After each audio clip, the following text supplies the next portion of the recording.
So I got my exhaust tips installed, and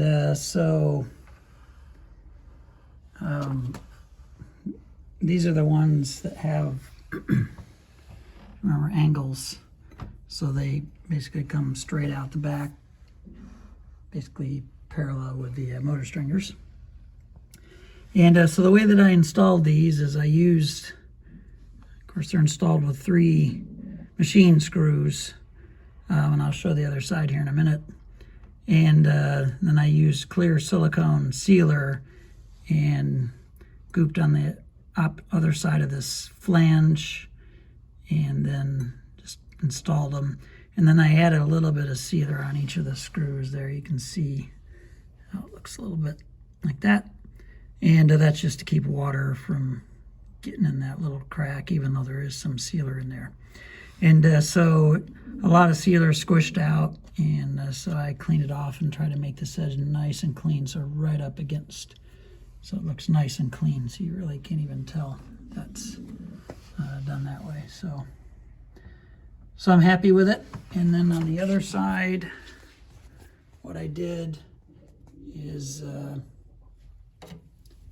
machine screws, they're number 10, because that fit basically the pre-drilled holes that were on these. And so I used a larger washer and then a smaller washer. And I went ahead and put a lock washer on, even though these nuts, I got nylon nuts with those nylon inserts too, because I don't want these vibrating loose. And so oops, this bolt down in here, I had to, basically on all these, the large washers, I had to grind off sort of a flat edge because it interfered with this, with the exhaust tip itself. And this one down here, I had to grind off the edge that goes along this vertical piece of wood and with the exhaust tip. So that one I had to grind down a little bit in 2 places at an angle. And there's the third one over there. And then that tip, this far piece of wood, the tip didn't end up being as close to that piece of wood. So obviously when I made the transom, the dimension of these 2 pieces isn't exactly the same, but don't tell anybody.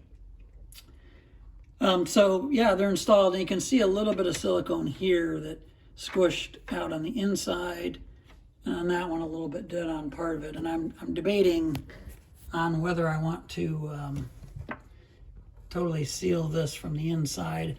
I'm thinking what I'm going to do is seal it maybe on the top, but then leave the bottom open, because if any water actually ever gets in, like if these didn't seal up from the outside like they're supposed to, I kind of want to know about it, which means I'll have to occasionally sort of inspect back in here, see if I see any water down in here, which I guess I probably will do.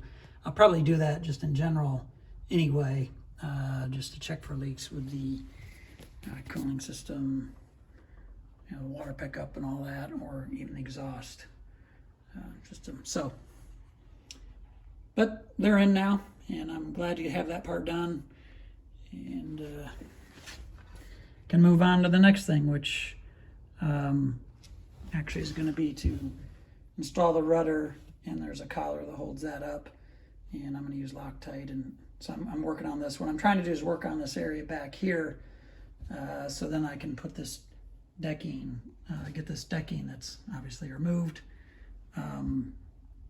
get that permanently glued in, and so I can continue on. And also what I did take out of here too, remember, is all that structure there for the ski tow pylon. So there I have it.